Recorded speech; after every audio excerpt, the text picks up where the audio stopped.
For today's update, mag-review lang day ko og ako ning ablihan ng akong gi-order para sa akong baby winter. Tchadan! So, mao din siya na akong gi-order para ni winter. Para di na siya mainitan. Nag-order ko niya og eyeglass jars. Bitaw, sunshade na siya, no? Para sa windshield, ibutang na ko kay para di siya mainitan. Init kayong Pilipinas. So, kani siya is super cheap ra kay ni 100 plus raman ni siya. Then, I don't think so effective ba ni siya. Try lang na to. O di ba mo reklamo sa winter. So, ano na siya kadako? Foldable. Then, tanawa. O collapsible.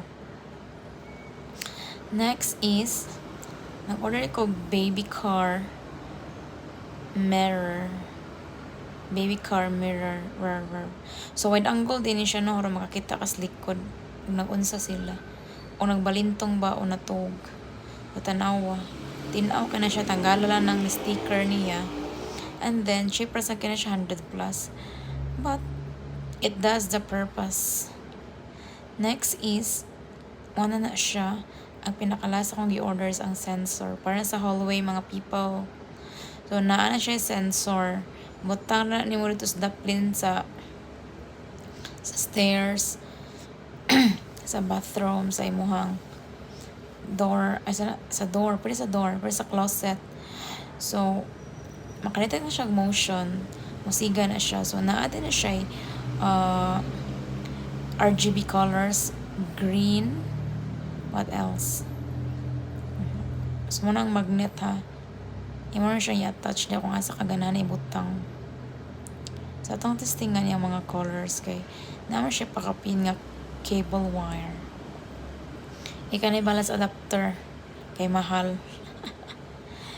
So, second order din ako ani niya no. Nakauyon man ko sa iyang pagka-sensor sa akong gipunan. Atong testingan kung ano sa iyang mga lalayan nga colors.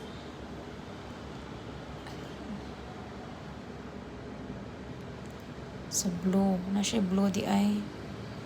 Yellow, pink, and red. So, mo na iyang mga pakapin nga mga color. Magpili lang ka mo sa ganahan nimo. So, Type-C na siya. Type-C na siya. So, pwede na charger sa imong phone. Bitaw. Imong gamiton og charge, ana. Haron di nakamalangay.